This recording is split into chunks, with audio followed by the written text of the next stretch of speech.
right.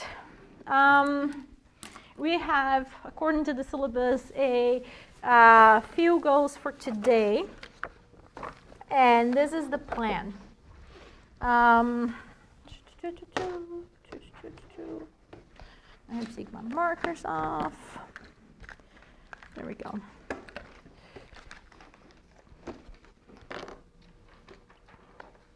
We will talk about a little bit about the UN system, right? So intro to the UN system, which you didn't do last class.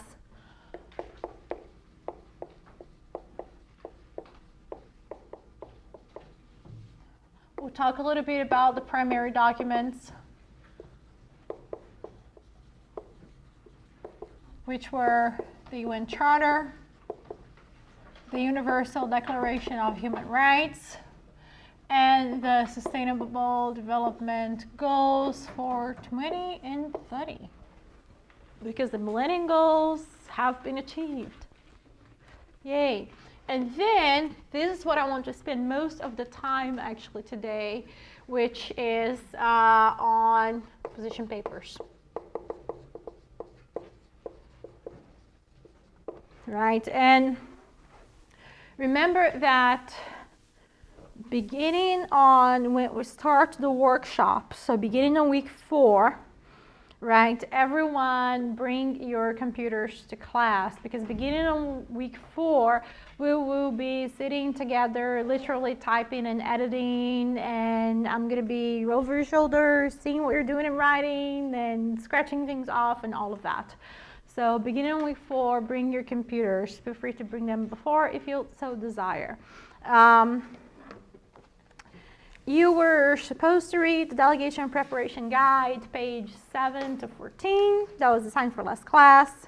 Have a look over the primary documents and read the Introduction to Writing a Position Paper and read your position paper guide. Please tell me you've done your readings. Okay, don't break my heart, people. In what regards to introduction to the UN system, the United Nations is an international organization, right? So we have a treaty that establishes it. It was created in 1945 in the aftermath of the Second World War. And as you have heard or read or known, its main goal was to promote international peace and security. Right? It also has other goals such as promoting economic development, social development, safeguarding human rights, protecting the environment, and so on. But initially, remember, this is an organization that comes in the aftermath of the Second World War. It's an American-led initiative. So it's very funny that Americans say that the UN is un-American, because it's American, because you guys made it up. I'm just saying, close bracket. True. It is an American-led initiative to maintain international peace and security, right? So this ginormous international organization, I believe someone Googled that and double check. The latest number of member countries was 189 country members. It was 193 the last time. Okay, so it grew. Very good. 193 country members. And it is divided in specific organs, right? So according to the UN Charter, where's my charter? Did I lose my charter? That will make me so upset. It was a gift. Oh, here it is. Yes. It was a college friend who gave me my Charter of the United Nations from back in the day. This is from 2005. Yes, there you go. According to the UN Charter, it establishes, it subdivides the UN in 6 different bodies, right? So we have the General Assembly. We have the Security Council.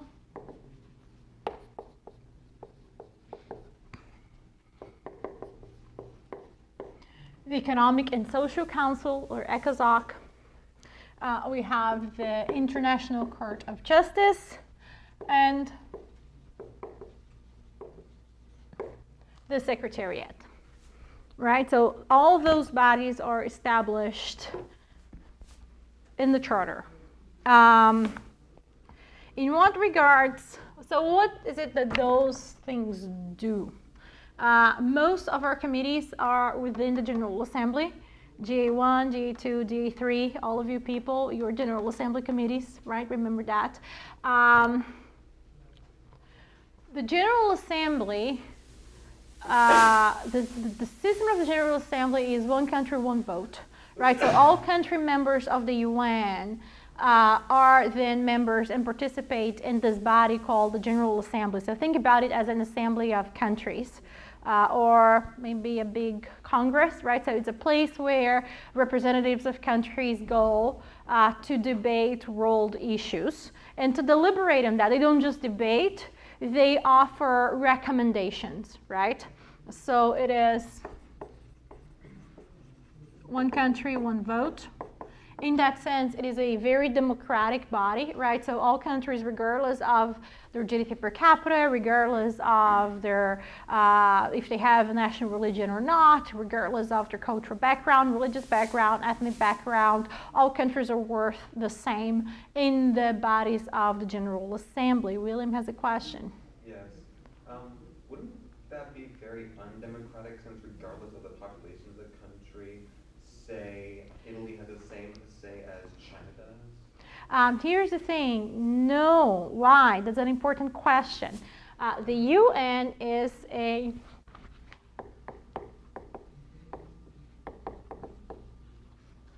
international, I'm going to put a slash here, because what they really mean when they say international is really not international, is a inter-state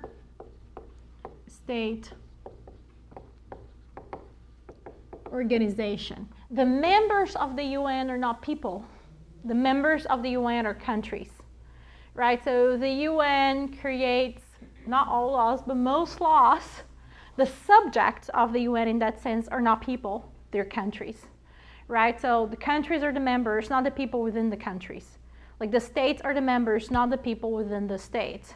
And if the states are the members, think of realism here, all of you international relations people. Right? So billiard ball metaphor, black box metaphor, what matters is the state, not what happens within. In this sense, the state is the actor here, right? Regardless of how many people you have within the state. So in that sense, if the members of the UN are not the people of the world, right? So if the members of the UN are the states, in that sense it is very democratic because each member has the exact same weight, has the exact same vote, right? We're going to go back to William's question soon enough. Close bracket on that for now, right? What is it that the General Assembly does besides debating, right, deliberating? It produces what we call resolutions. And those resolutions, after those countries go to General Assembly, they debate, they deliberate, they produce a resolution, which is a document where member states offer recommendations on specific policies that countries should adopt. And here it's the thing. Who is adopting the recommendations? Not the people within the countries, right? So it's an international organization made by states. The states are members, not people within the states. For states, the recommendations target those states, right? So it produces resolutions, which are recommendations. Why am I talking about recommendations? Usually we talk about resolutions as pieces of international law. And one of the characteristics of international law is that the vast majority of it, specifically when we're talking about General Assembly resolutions, they are non-binding, right? They're non-binding. Those resolutions, they make recommendations for what countries should do, but countries are not forced, required, mandated, obligated to do that, although they should, right? Why is that useful then? So why do you have an international body that will send representatives and they're going to be there and talk a lot and talk about things that are serious, that are important, that affect people, and then you're going to create this document and then no one can force any country to do it? Like, isn't that like pointless? That would be the follow-up question, right? The honest to God follow-up question. And the answer is no, actually not really, or not necessarily, right? So they create a few things. So they begin to establish areas of consensus, right? So even though not all countries actually are forced to adopt them, they create a sort of international consensus on this is what everyone should be doing. And that consensus then allows for practice such as blaming and shaming, for example, and they also allow for other countries who adopt those measures to, point it out to countries that don't, right? So you should be doing this, right? So you should be respecting human rights, and you should not be completely letting your environment deteriorate.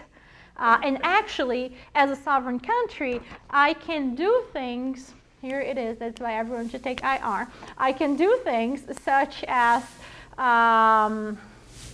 treaties that will make links with issues that I care about, right? So we call those things issue linkages, which is,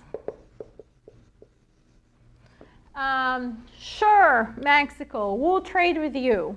But in exchange, you need to make sure that you are putting an honest effort into fighting corruption with your country, or that you're making sure that all your children have access to primary and secondary education, or that you make sure that you change your environmental laws so that whatever business or whatever industry you're going to build within Mexico, you're not going to be deteriorating the environment. So those are things that countries can do. So you cannot force countries to obey.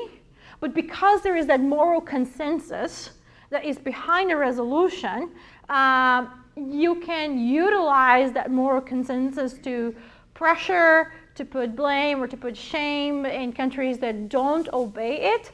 And you can also attach that to trade agreements or other sorts of agreements. Think, for example, of military alliances, right? So sure, you want to buy more weapons? Well, you need, first of all, to improve your human rights records with me, which is actually something that America did with Argentina in the 80s. So countries actually do that. So it helps to change the situation within countries, but not because countries are forced to obey, but because they create that moral consensus. So it's definitely not something that is, useless or pointless by any means, shape, or form, but it is something that is not going to have necessarily it's not going to enter in force immediately, if that makes sense. So issue linkages are like bargaining tools to incentivize the countries who aren't doing it to hop on board. A student after my own heart. Yes!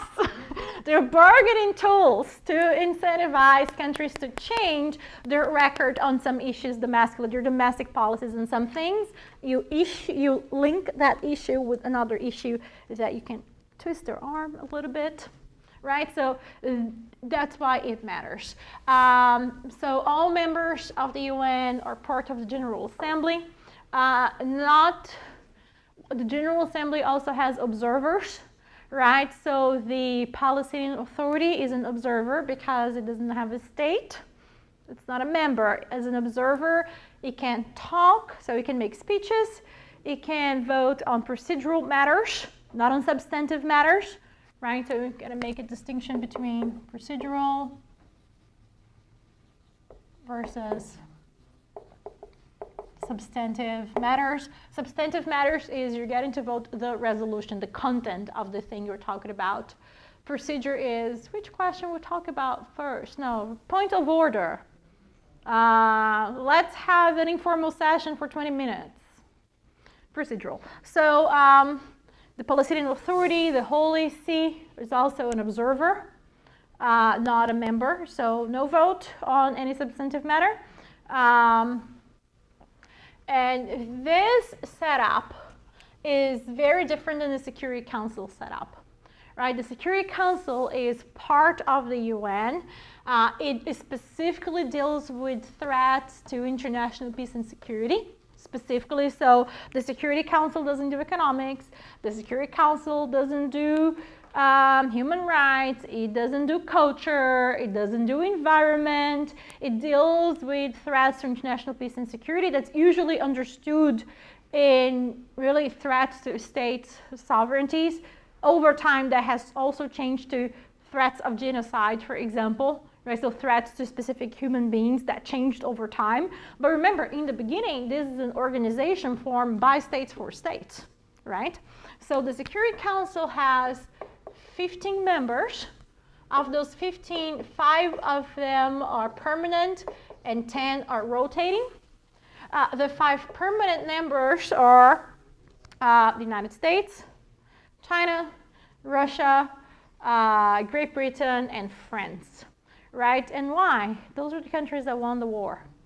It's merely political. It's like the sheer will of the winner, right? You win the war, you get to rule the world however you want. Yes. The US, China, Great Britain, France, and Russia used to be Soviet Union, not Russia, since the Soviet Union no longer exists since 1991. And US and back in the day Soviet Union, both of them were allied in the Second World War, so they won the war. They set up the system together. Great Britain, also an important ally. Great Britain insists with Roosevelt to have France in. Roosevelt didn't really care much about having France. Like, really, France? Like, why France? Like, who cares? Like, it's completely destroyed. And Britain, being, the good neighbor that he was to France, like, no, please, let's have it in. America puts China in. 45. Why did they put China in? They thought China was one back in that was before communism, right? That's before, remember we talked about the Republic of China versus People's Republic of China. That was one before China turns communist, and that was they were considering that China was helpful in that part of the world during the war, and that China would become an important great power. Great powers, realism, balance of power, great powers rule the world. There you go. So, how is it decided who's on the 10 rotating? Very good. You have quotas by regions, right? So Africa sends, 2 or 3 countries, Asia sends 2 or 3 countries, and we have the General Assembly vote on them every 2 years. So every 2 years we change the 10 rotating, and you have quotas by region. So we always have those 5 plus 10 that will change. Those other 10 countries will change every 2 years. And of course, so this is decided by a majority vote, but the importance of being a permanent member is that you have something called veto power, right? Which is nothing gets done in the Security Council if any one of the P5, that's actually how we call them, not 5P, but P5, the permanent 5. If any one of the P5 veto it, nothing gets done because no resolution out of the Security Council gets approved. Do they have to unanimously agree on something as well? No. Okay. There's Just one of them has to say, I don't want it. the majority has to agree, and all P5 have to agree. If 14 out of those countries agree, but one of the permanents says no, it's a no.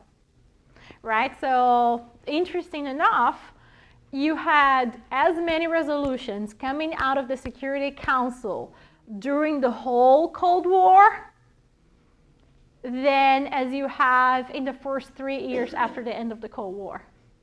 Because during the whole Cold War, everything that the Soviet Union proposed, America said no. And everything that America proposed, the Soviet Union said no. And rarely something passed, and then the Cold War ended, and then there's no more Soviet Union, and it's Russia, weekend, playing nice by the end, and Sure, and then that's why you have like all those peacekeeping missions that happen right after the end of the Cold War. Like that's part of this.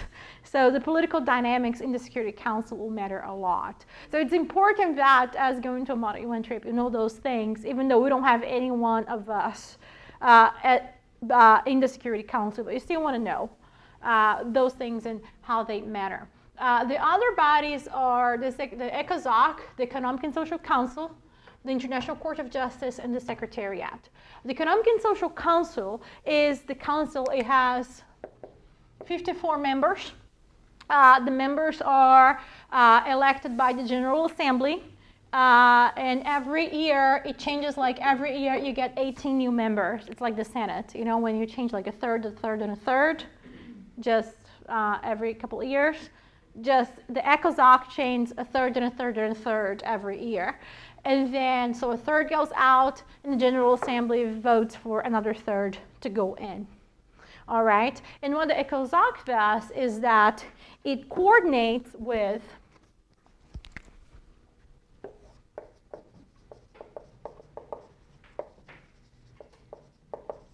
in a sense, it is kind of the like getting things done of the UN. So it coordinates with specialized agencies. So for example, the ECOSOC will coordinate with, and it also coordinates with the UN funds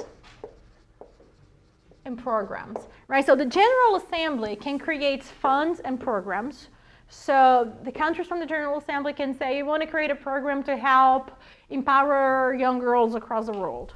Or you want to create a program or fund to help fund women's education across the world, right? So the General Assembly can do such things, but when the General Assembly does that, this fund or this program will be both under the General Assembly in terms of it needs to report back to the General Assembly, but it's going to be coordinated by the ECOSOC, the Economic and Social Council. But the ECOSOC also works with other agencies and sometimes even NGOs that are not created by the UN, but work alongside the UN.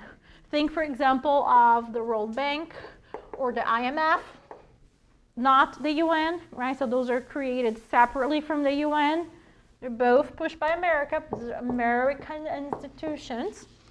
I'm just saying, in the New World Order, but the new post-Second World Order, but they are so they are not under the UN, but they work with the UN, and to the extent that they work with the UN, they coordinate, the body that coordinates that is the ECOSOC.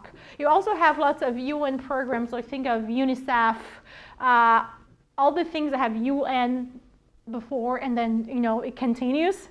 All those are UN programs and agencies. But think here, World Health Organization, International Labor Organization, like none of those are necessarily created by the UN, but all of those coordinate their efforts with the UN, and to that extent they work with the ECOSOC. One of the programs that matters for us this time is the United Nations Environmental Program, right? UN up front. That's a UN program created by General Assembly, and we have a committee, the United Nations Environmental Assembly, and we have 2 delegates, 2 honorable delegates this year in the UNEA, and those are coordinated by the ECOSOC. I'll double check that, and you guys double check that when you read your committee. I'm pretty sure they do reports and not resolutions. So your writing style will vary a little bit. William? So is the ECOSOC like the executive branch of the UN? In a sense, but not for everything. It is for economic, human rights, and social issues. Is it human rights? I believe so. Economic, human rights, and social issues. So it's not everything. No, environmental, economic, environmental, and social issues. And human rights, I suppose, goes into social. Economic, environmental, and social issues. So ECOSOC is not going to do security, for example, right? So that's part of the Security Council. But in a sense, it is the body that helps to coordinate with those programs and agencies. So once you have a resolution, you have a set of ideas of what countries should do, right? And then let's create a program, or let's work with an agency that cares about that issue, and to make sure that those countries are adopting that in practice. So you can send, for example, observers or technical mission assistances to help countries to get up to date with those things. Those are specific agencies and programs. They'll either finance or send technical aid or send observers. Those are going to go under the ECOSOC. And so they're going to coordinate with the ECOSOC, but if they are a program, they're also going to report back to General Assembly. Does that make sense? The General Assembly, in turn, is split up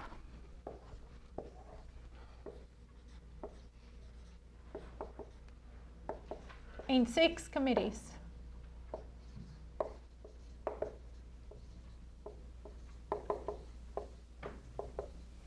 Right, so the first committee is disarmament and security. So we have 2 delegates here, Stan and Miriam. We'll be talking about disarmament and security issues. The second committee is financial and economic. Right, so this is disarmament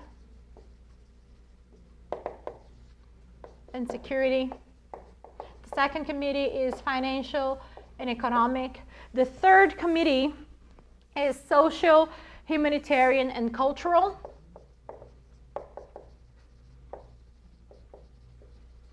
The fourth committee, which don't have this year, had last year, is a special political and decolonization, or special political and decolonization. And this is remember, by the time you end the Second World War, lots of countries still had colonies. Right, so part of what's happening in the 40s, 50s, and 60s up until the 70s, remember we were a colony until 75, it's awful, is the processes of national independence and decolonization. You had a UN committee just for that. The GA5 is administrative and budgetary, which is just boring. That's why I don't think it's ever simulated. It's rarely simulated, because this is about UN administration and UN budget, administrative and budgetary, and GA6 is legal, which is rarely simulated either. So this is the structure of this ginormous international organization, right? So most of you are going to be GA1, GA2, GA3, we have someone in India, and then you have high-level political and HLPF is easy. what's the F for? High-level political forum. There you go. It's a mouthful. So with all of that, I believe the forum is going to be under ECOSOC as well. So you guys might have slightly different writing requirements, because a report, the writing of a report and the writing of a resolution, like the format and the wording is slightly different, right? So that is the introduction to the UN part of it. We talked about primary documents, UN Charter, UN Declaration of Human Rights, and Sustainable Development Goals. Have you skimmed through those documents? You have to skim through them. And now that you know what your committees are and what your topics are, so it's extremely important. So go through the UN Charter. If you are part of General Assembly or if you are under ECOSOC, go read what the Charter has to say about that, so that you make sure they were within your mandate, right? So am I making proposals in the recommendations in the resolution that falls within my mandate? Well, this is going to help tell you what you can and you cannot do. The Universal Declaration of Human Rights is super thin. Everyone read everything. Read every single line, because you don't want to propose anything that goes against anything that's in here. And remember, this is ridiculously important for our foreign policy as well, because in our Constitution, we're the ones saying, hey, we actually base our Constitution on this, right? So make sure that you read it. And what we had in the syllabus is called a discussion, which means I'll actually, if you have questions, I'll hear from you. And the third one, this is the latest, developmental goals. This is the agenda for 2030. Right, so this is very recent. I think this is 2014.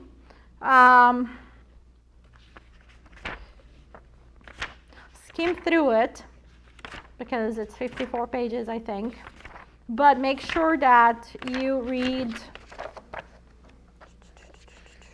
here. Declaration, our vision, our world, new agenda. Read through the beginning until, okay. These are the new goals, right? So this actually helps you sort out through the document based on your committee. You don't need to read every single thing, but skim through it and make sure that you're on top of the new goals that you have and how they relate to your committee. Because again, you don't want to be proposing anything that goes against this.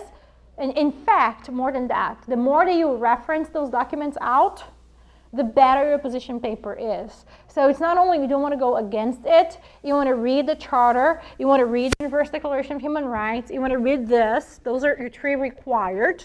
You're going to read other documents that pertain to your topic, and you want to reference them. You literally want to quote them in your position papers. Well, it means that indicates a few things. It indicates that as a delegate, you're prepared, and that you know your topic well, and that you know what you're talking about. You know what has been done, so you're not going to do it again. So it helps you when you're formulating your policy. And, oh yeah, I had a third point. What was it? I don't know. I forgot.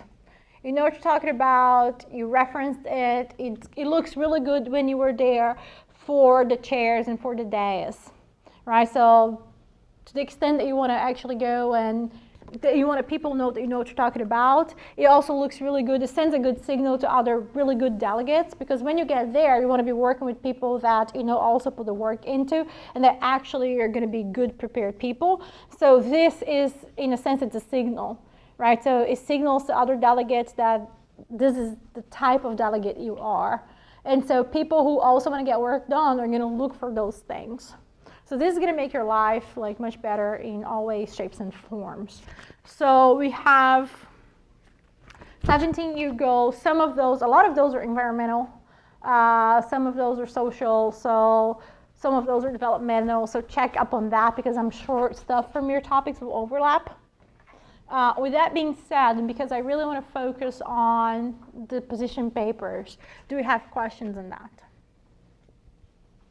If you read through the documents and you have questions, you should come to me for office hours. But what I really, really want to do today is to focus on the position papers, because in this year, like, I'm doing the position paper discussion before you even do your research, so that you can do your research thinking of what the position paper is and what it requires, so that you can tailor it to that. Does that make sense? All right, so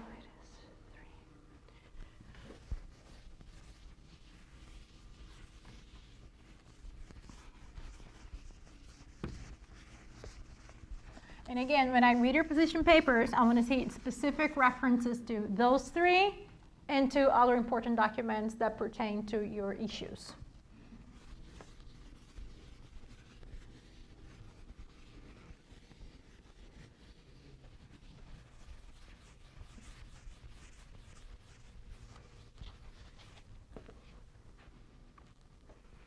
All right, position papers.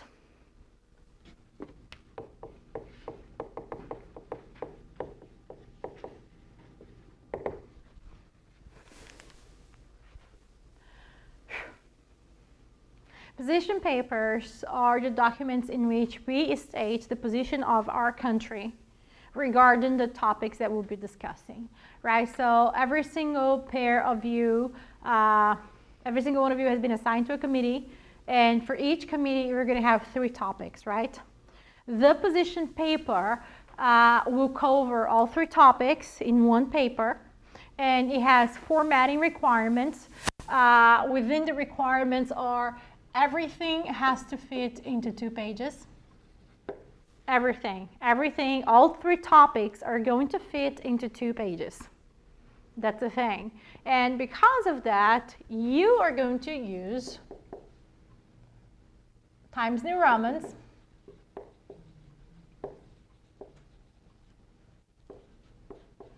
ten.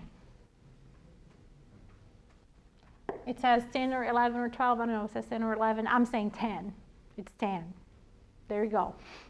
Point 10. You're going to go more over that when you're editing. But position papers have a very, very specific formatting, right? So it's going to say here at the top, represented by the university. Here it's going to say delegation from São Tomé and Príncipe. Like those things have to be here. They have to be at the top. Like all the bold, when you're separating the topics and they're bold, like all of this is going. So follow that format. And if you read the position paper guide, like you have the format in there. So it's very important that you follow that. I'm not going to repeat that because that's written in the paper. So I'm not going to spend time with that. But what I want to talk to you about today is how is the position paper organized, right? So, and part of that is, so we're going to have here delegation from São Tomé and Príncipe, represented by the university, position paper for the committee, blah, blah, blah. It's going to be on the top. And then you're going to state your 3 issues, right? So that's all part of the formatting. And then you're going to talk about the 3 issues, right? So you're going to have number 1, the title of your first issue. You're going to talk about it. Number 2, the title of your second issue. You're going to talk about it, and so on.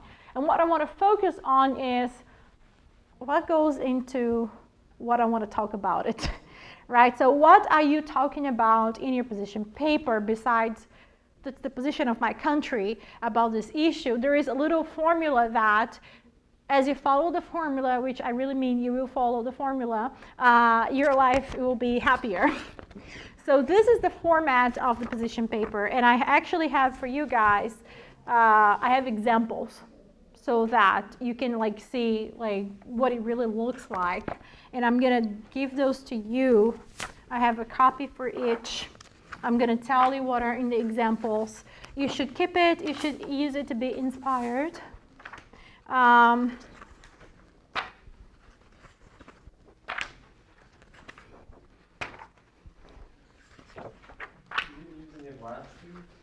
I've had this ready. That's why I didn't use any of the last year. And this week's a busy week. So I'm going to honor you with one from last year, and we can do it later. So, well, they got a position paper award. And actually, Stan's and Chris' position paper was really good. It was fantastic. This one is from Kim, one of them. Yes, well, you and Bailey. I'll show you guys later one from Stan and Chris. They're, oh my gosh, they're so good. I really, really, really like that one. So, but just today is just a long day. And now that I teach back to back, I only have so many hours to prep for both IPE and for this. There you go. But yes, you did a good job. So all of you can do a good job as well. I believe in you. So here is the structure. Awesome delegation in whom I believe. You have a first paragraph, second paragraph, and third, sometimes fourth. Paragraph, sometimes. Overall, think of breaking down your discussion per topic in 3 paragraphs, right? So this is per topic. Each one of the topics, you're going to frame it in terms of 3 main paragraphs. The first paragraph is a paragraph that, I'm going to put it here, establishes the question. Right, or establishes the topic. So when you're given a topic in your position paper, what you're going to notice is that it's probably going to be broader, way broader than something that you can offer a specific answer, right? So does anyone have on the top of their heads one of the topics they're discussing? Ensuring decent work for all. Oh, bless your heart. Think about that, people. Just think about that for 2 seconds. Ensuring decent work for all. Like, really? like for all. Like for all, you're going to ensure it doesn't work for all, and you're going to offer one policy for that. Bless your heart. So you don't want to act, you can't do that. Even if you want it, you can't do that. So what is it that you're going to do? Here's what you're going to do. Right here is going to have topic 1, ensuring doesn't work for all. And when you begin to talk about the topic, you're going to think, okay, all, but whom within that all, it's actually the ones that have the fewer chance of having doesn't work, right? And think of people or a category of people that will also relate, let's say, to your country's, a problem that you face in your country or a problem that you face in your region, right? So something that your country cares about. So what you're going to do is to narrow the topic down. Narrow down to something that you can actually offer a solution. So you can start with a sentence like, of course, it's extremely important, no, don't say of course, it's extremely important to ensure decent work for all, and that's a value that the UN holds. And amongst all those people that need decent work, our country believes that this specific group of people is the one that's the most marginalized. Let's say women. Women are the most marginalized and have the least access to the workforce, and or they suffer with the worst working conditions. I totally made this up right now, but let's believe that were true, right? Or I'm sure like different countries will emphasize like different groups if they are smart enough, because there's no way you can make a policy for all. There's no way, right? So here's where we're going to narrow it down, establish the question, say in this attempt to make sure that everyone in the world has decent work, is extremely important to help this group here that's highly marginalized. See what you're doing? You are creating for yourself a problem that you actually can solve, compared to a problem which is doesn't work for all, that you can't by any means of the imagination solve. Does that make sense? So you start with the general and you're narrowing it down to the specific, right? So this is extremely important. So this is where you frame the problem. This is where you narrow it down, you frame the question, you commit yourself to something more specific. Right? So this is your commitment. You are telling here that you're going to offer a policy specifically to this.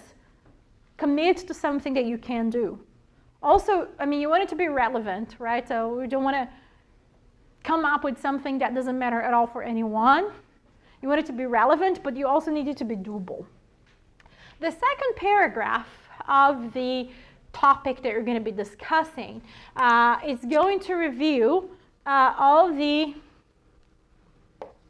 what the UN or international community has already done about that. What has the UN done about that? And what's the answer for that? Well, the answer is going to be in the UN Charter, in the UN Declaration of Human Rights, in the Sustainable Development Goals, and it's going to be in other treaties that are specific to your issue area. So that's when I say you're going to read other primary documents. You have to, because you need to mention them here. All right? And that's why when you're doing your research committee, part of that, like understanding what your committee does, like your committee was probably like created by a treaty or a resolution, or there are certain treaties that are more important to your committee than to others. All right, so a treaty on environment is not going to be as important for Asher and William than it's going to be for your girls, and vice versa. Right? So here is where you do the research on what the UN has already done. Are there other resolutions from the General Assembly that were passed on this issue? Were there other treaties that were passed on this issue? Are there agencies that talk about that? That's this part of the research. Right? So once you frame your problem, you think, okay, what has been done about it? And clearly, if you were discussing this issue, it indicates that what has been done about it hasn't solved it, right? Either what has been done about it didn't address the specific thing you mentioned here, or it has failed somehow. That's why you need to understand what has been done before. Does that make sense? And that's why in your third, sometimes fourth paragraph, depending on your type of solution, or if you need to offer some background information on that, That's why your third, sometimes fourth paragraph, we're going to have your policy prescription. You see what the beauty of what's going on here? Here is the overall problem and the specific part of the problem I want to talk about. Here is what has been done about this problem. And here is what I propose the international community should do in order to solve or ameliorate or mitigate the problem. Does that make sense? There you go. So this, the policy prescription, you want it to be informed by your foreign policy, right? So for us, that shouldn't be very hard because our foreign policy is, we're not really against anything good. I don't think so. We like money, but other than that, we're not against anything good. It's not like you're against women's rights. We're not against any type of human rights. We are very pro-development, because remember, we want money from everyone all the time to develop. We're very pro-development, so for sure you want to come up with something that will reflect that. But there is no like big thing that we need to be overly cautious, I would say so. So we have this good for us, right? So if you were like a Middle Eastern country, there's like all sorts of barriers that you would have to, there's some certain things that you want to propose as a person that you wouldn't be able to propose as a representative of the country. And for us, we don't really have that. We're good. We don't have any major religious conflict. We don't have any major ethnic conflict. We didn't have any great civil war. We have lots of corruption, sure, but it's not like we love corruption. We want to keep it. I mean, I'm sure, politicians want to keep it. But as the representatives of a nation, we're morally against it, right? So there's nothing that should hinder us from being ridiculously creative and offering really good stuff in here, okay? So this is the structure. Questions in this structure thus far? Since 10 New Roman, 10-point font, what's the spacing? I was just like normal spacing, like 1. Don't double space, single space. No, just 1. You're gonna pack so much information here like you never packed information in your life. You're gonna learn how to write in a concise, precise, straight to the point, no fluff, no going around the bush, no nothing flourishing, nothing of that. And I'm gonna be the most, I'm not saying mean, I'm gonna say restrictive enforcer of those writing rules. No literature, no flourishing, no nothing. This is going to be packed with meaning because even though you're doing Times New Roman 10 with single spacing, you're going to see like you cannot go over 2 pages, like period. So it has to fit. It will fit. I believe the margins are like 1 inch all across. Check the references. Do not mess up the margins. Do not mess up the margins. Now, what other questions before we move to this? Begin. What did you say the 4th paragraph could be for? So sometimes when you're proposing a solution, you need to give some background information on that solution. And so you could use the 3rd to give that background information and the 4th to actually propose the solution.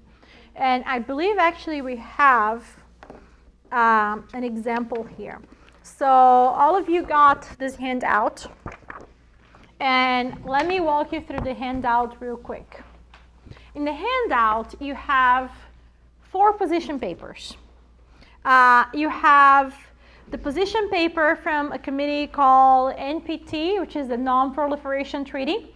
And here you see that it says version 1. This is Kim and Bailey's first attempt at writing a position paper. And then it's 2 pages. And you have the NPT version 6 right after. By the 6th time they were doing it, that was the outcome. And I gave you this because I want you to compare and contrast. You can see like how much they improved and how their writing changed, right? You're not going to read all of that right now, but keep this with you, have a look at it, and you're going to see like how much work they put into it and how much it improved. We have after that position paper from another committee. That's the GA3 committee, so that is social, humanitarian, cultural. And again, that is version 1 compared to version 6. So lots of stuff happened here. Let's do an analysis now let's do the one from GA3 version 6, the very last one, right? So that you can have an idea of what it looks like and we can go over it together in class. Is everyone there? All right, so delegation from Libya, represented by the university, position paper for the General Assembly 3rd. The issues before the General Assembly 3rd Committee, GA3R, and these are the issues that were proposed in their study guide, so this is the stuff that they prepared for, right? So development and the rights of indigenous peoples, the right to privacy in the digital age, and eliminating racial discrimination, xenophobia, and related intolerances. So those are the 3 topics they prepared for. You can see it fits in the 2 pages beautifully. And what we're going to be doing, let's just go into this first one, development on the rights of indigenous peoples, right? So look what's going on here in the first paragraph. According to the UN, roughly 370 million indigenous peoples span across 90 different countries, equating to 4.5% of the world population. Indigenous peoples have historically experienced discrimination from the dominant people groups within their respective societies, leading to forced assimilation, relocation, and in extreme cases, extermination. The staggering inequality suffered by indigenous peoples affects their political rights and limits their proper representation and inclusion in the political process. Article 21 of the Universal Declaration of Human Rights establishes the universal right to political participation. This political discrimination against indigenous peoples is in direct violation of this established fundamental right. What are they doing here, right? Look at the topic. The topic was development on the rights of indigenous peoples. On the right? Like what type of rights? Social rights, economic rights, political rights, women's rights of indigenous women's people? Like that was so vague. Like on the rights of indigenous people? Like you cannot solve that, right? So what did they do here? Sure, let's talk about rights. Let's talk about the political rights of indigenous people. See? So notice another thing. In this paragraph, they have a very specific writing style. They are writing from the more general sentences, the more general information to the more specific information, right? So what is it that they're doing? They're giving you specific numbers, right? So in that first paragraph, and establishing it, give numbers, give data, like on the problem, like show them that you understand the magnitude of the problem. Numbers, percentages, any sort of data goes in there. All right, so notice they begin with like overall data. This is how many indigenous people there are in the world in this many countries. And then they begin to say, look at it. The second sentence is, look at the beauty of this.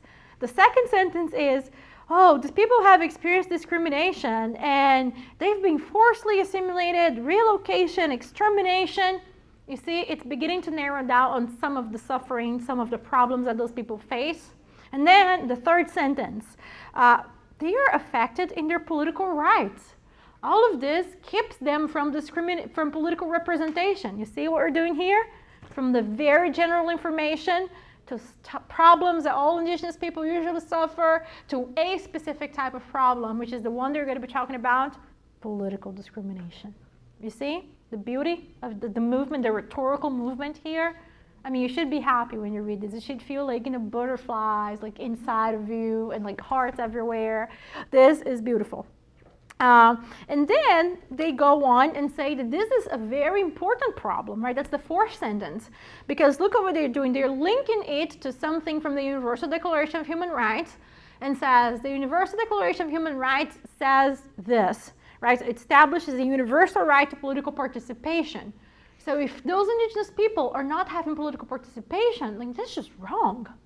You see the beauty of the rhetoric. So from general, a ginormous topic, the development on the rights of indigenous people, what in the world, to something that they can actually solve or offer a solution for, which is indigenous people not being political participation is a big problem. It goes against a fundamental principle of the international community, right? And okay, another thing that's very important, the Universal Declaration of Human Rights is a type of international treaty that functions slightly differently from most other international treaties. The Universal Declaration of Human Rights is binding on every single country, regardless of whether they signed it or not. There is no enforcement mechanism, which makes it really tricky, but it is binding, even if a country didn't sign. And the idea, and the Universal Declaration of Human Rights is tricky because it is a treaty that was made by states, right? State representatives got together, wrote it, Eleanor Roosevelt championing, go women, doing great things. And a number of countries signed over the years. But it's a country that protects not the states, it protects individuals within the states. It's tricky though because it's a treaty made by states to protect individuals within states from those states. You see, because usually who is it that infringes upon human rights? Oh, it's the states, it's governments. Either because the governments themselves infringe upon the rights of people or because they allow it to happen. So it is binding for everyone, but we don't have an enforcement mechanism. It is binding because the idea is that every human being in the world is entitled to those rights by being a human being. So that's the notion of human rights. Being human, by definition, makes you have those rights. It doesn't mean that you always enjoy them. It means that you are entitled to them and that your government should be working to give you them.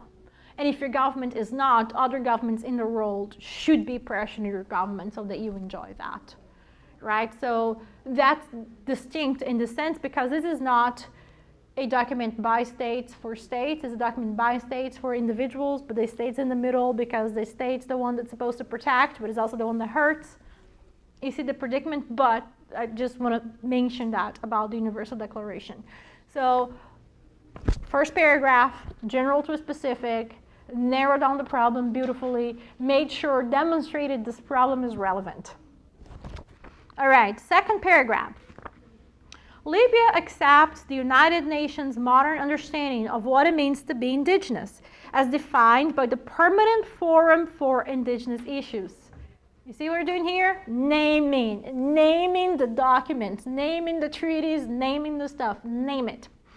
Libya acknowledges the importance of the United Nations Declaration on the Rights of Indigenous People, again, name dropping, specifically recognizing Article 5 of the UNDRIP, which states that indigenous people have the right to choose to participate fully in the political, economic, social, and cultural life of the state. So they read the whole document.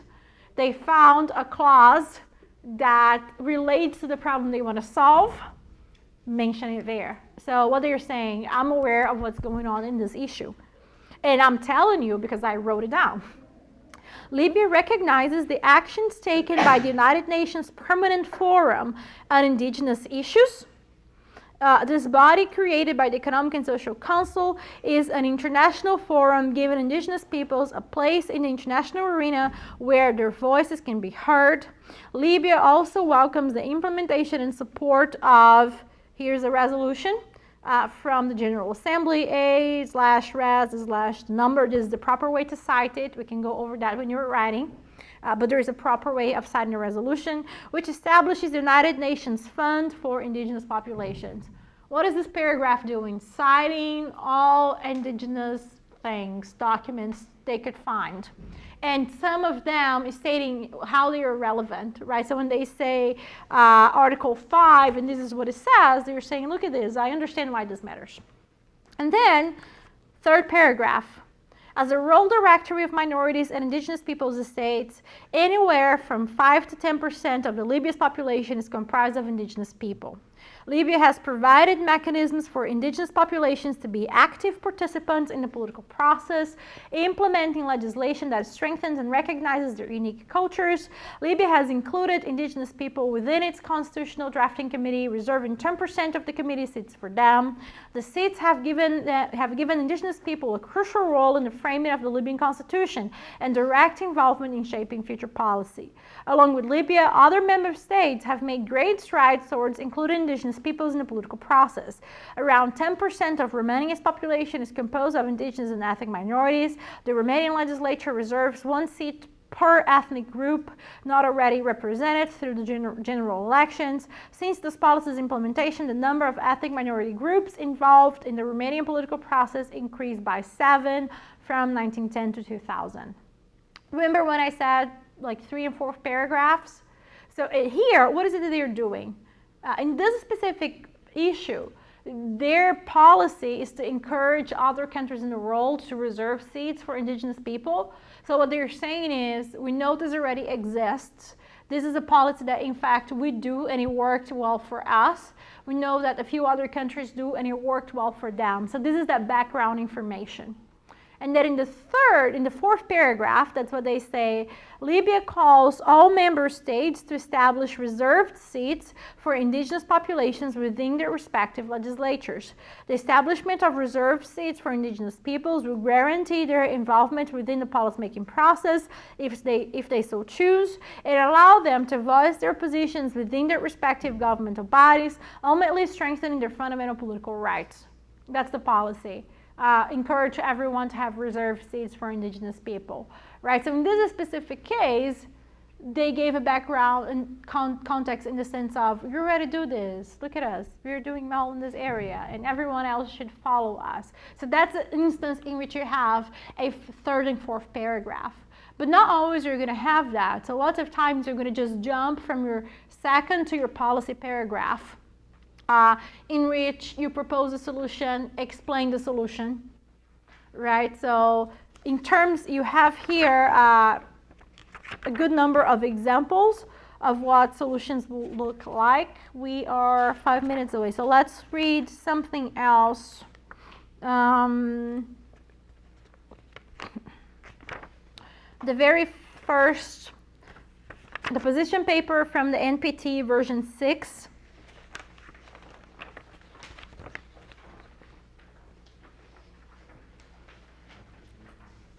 Advancing technical cooperation in the peaceful use of nuclear energy, right? So it follows a similar strategy, has a first paragraph where it establishes the problem, it has a second paragraph, and just by glancing over it, you see lots of references to resolutions. And then it's another one that has a third and fourth paragraph. Right? And the third paragraph is they are giving background information on something that their country had done as well, and then calling states to do something. So the third paragraph reads, technical cooperation is a key component for the peaceful use of nuclear energy. In one example, Libya has joined with 3 other African countries to create the Nubian Sandstone Aquifer System, which sets a framework for technical cooperation regarding the use of nuclear energy facilities with the help of the IAEA in the United Nations Development Program. According to the IAEA, the NSAS is the world's largest fossil groundwater aquifer. Oh dear. The NSAA facilitates cooperation between countries by joint management and exchange of data. As noted by the IAEA Deputy Director General Dodd Mohammed, the data generated through such joint undertakings will ultimately enable the equitable use of shared resources and will strengthen human well-being and security. Libya calls on all state parties to develop regional frameworks under the jurisdiction of the IAEA. So their policy was regional frameworks. Cooperation can be better facilitated if it's happened regionally amongst fewer countries than all countries at once, because that's too many people. Right? So that was their policy prescription. And they say, look here, we are doing this before. You guys should consider it.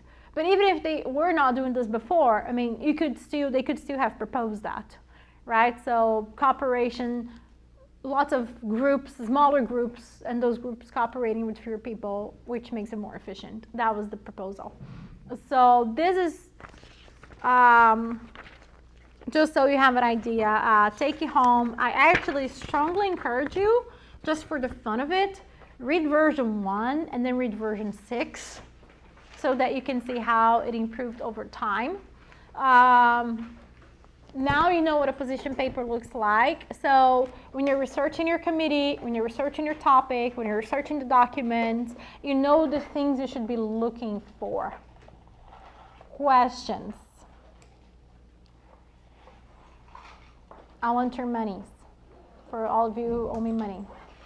All right. With that being said, if you have money for me, stick around. And if you don't have money for me, bring it tomorrow. And I will see you soon. All right, people.